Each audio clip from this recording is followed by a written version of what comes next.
కార్తీక పురాణము 17వ అధ్యాయము. కర్తవ్యబోధ తత్వోపదేశము. మునీశ్వరుడు, ఓ ధనలోభి, నీకు కలిగిన ఆశ్చర్యము నాకు అర్థమయ్యింది.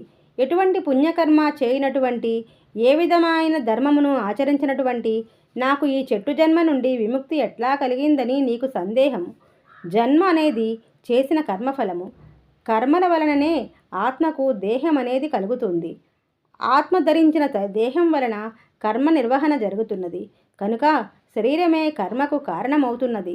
కానీ అహంకారముతో ఆత్మ ఈ శరీరమే అని వ్యవహరిస్తూ ఉంటాము. ఓ పునీత పుణ్యపురుష, నేను నాది అనబడే జీవాత్మయే అహంకారము. ఈ అహంకారంతోనే సర్వస్వము అన్న భావన కలుగుతుంది. ఆత్మ పరమాత్మ స్వరూపము. పుట్టుక, మరణము, వృద్ధి పొందడము, క్షీణించడము అనేవి శరీరానికి మాత్రమే ఉంటాయి, ఆత్మకు ఉండవు. కర్మకు కారణమైన శరీరము పంచభూతములతో తయారవుతుంది. రంగు, రుచి, వాసనలకు, ఆహార విహారాలకు, సుఖదుఖాది అనుభవాలకు, ఆవేదనలకు గురి చేయబడుతుంది. వివేకము, విజ్ఞానము, వ్యామోహాల కారణంగా పాపపుణ్యాలు సంప్రాప్తమవుతూ ఉంటాయి. వీటి ఫలితాలను జీవుడు అనుభవించవలసిన వాడవుతున్నాడు. ఏ విధమైన కర్మలు లేకపోవడమే ముక్తి. ముక్తిని కలిగించేవి పుణ్యవ్రతాలు మొదలైనవి. అంతఃకరణానికి, దాని పరిధికి సాక్షివై చైతన్య స్వరూపుడవై పరమాత్ముడినని భావించాలి. అలా భావించడానికి శరీరం ఘటంలాగా లోపంతో కూడి ఉంటుంది. కనుక శరీరాలు పరమాత్మ యొక్క నిశ్చలమైన రూపాలు కాలేవు. శరీరము ఆత్మ కాదు. ఆత్మ పంచభూతాత్మకమైన శరీరం కాదు. ఈ శరీరంలోని ఇంద్రియాలు నువ్వు కాదు, నీవే కాదు. ఈ ఇంద్రియాలు వ్యామోహాలకు లోనవుతూ హానిని కలిగిస్తూ ఉంటాయి. వాటి కారణంగానే నీకు పరమాత్మ అయ్యే స్వతంత్రత లేదు. బుద్ధిని దిక్కును ప్రయాణింపజేసే ప్రత్యేగాత్మ అని నిర్ధారణ చేసుకో. యావత్తూ సన్నిధానం కారణంగా దేహేంద్రియాలు, జడత్వము, ప్రాణం ఉన్న పుట్టుకలేని ఆత్మ అని అనిపిస్తుందో ఆ పరమాత్మ నువ్వు అని నిశ్చయించుకోవాలి.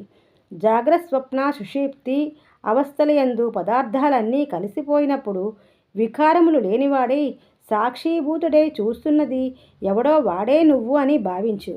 దీపం వేరు, వెలుగు వేరు అని అనిపించినట్లే శరీరము వేరు, శరీరంలోని ప్రకాశించే ఆత్మ వేరు అని గ్రహించు. ఆత్మస్వరూపుడైన పరమాత్మను ధ్యానించు.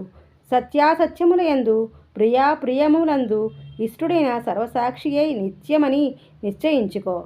ఇంద్రియాల, మనస్సు, ప్రాణం, అహంకారం, దేహం వీటన్నిటికంటే అతీతంగా ఆరు విధములైన వికారాలు లేకుండా ఉండేవాడు పరమాత్మ.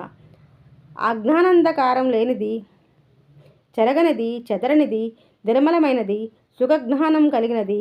ఆత్మస్వరూపం సుఖానికి, ఆనందానికి అతీతమైనది, పరిపూర్ణమైనది, శాశ్వతమైనదేనని స్వరూపమే పరమాత్మ. సర్వజ్ఞత, సర్వేశ్వరత్వ, సర్వశక్తిత్వం వేదాలలో ఎవరికి ఉన్నాయని, ఎవరికి సంబంధించినవని చెప్పబడినాయో అటువంటి పరమాత్మకు అనుసరించి చేసే ఏ వస్తువు జ్ఞానం వలన పరిపూర్ణమైన జ్ఞానం కలుగుతుందని వేదాలు బోధిస్తున్నాయో అదే పరబ్రహ్మమని, కర్మ ఫలదాయకమని, జీవులన్నింటికీ కారకమని సమస్త వేదరాశి ఉద్ఘోషిస్తున్నది. పరమాత్మ సంబంధించిన వాక్యార్థాలు అర్థమయ్యే వరకు సమధమాది గుణములతో వినడానికి, అర్థం చేసుకోవడానికి ప్రయత్నించు. ఆత్మజ్ఞానాన్ని సంపాదించడం కోసమే పనులను ఆచరిస్తూ ఉండాలి. పొందిన ఉపదేశాలను తగిన విధంగా యథావిధిగా కర్మలను ఆచరిస్తే ఆ కర్మల వలన జన్మ తరిస్తుంది. స్వయం సిద్ధమైనవే ఆ ప్రయత్నములైనవని నీ కర్మఫలాలు అనే బంధాలు తొలగడంతో మోక్షసిద్ధి కలుగుతోంది. అన్నీ నేనే చేస్తున్నాను, అన్నీ నావే, అంతా నాదే, నేనే గొప్ప అనే భావనను విడిచిపెట్టి మనసు నడిపించేవాడు ఒకడు ఉన్నాడని తెలుసుకుని వాడిని తెలుసుకునేందుకు ఈ శరీరంతో ప్రయత్నించాలి అని ధనలోభి ద్వారా మహర్షి మనకు సూచిస్తూ ఉన్నాడు. 15వ రోజు పారాయణం సమాప్తము.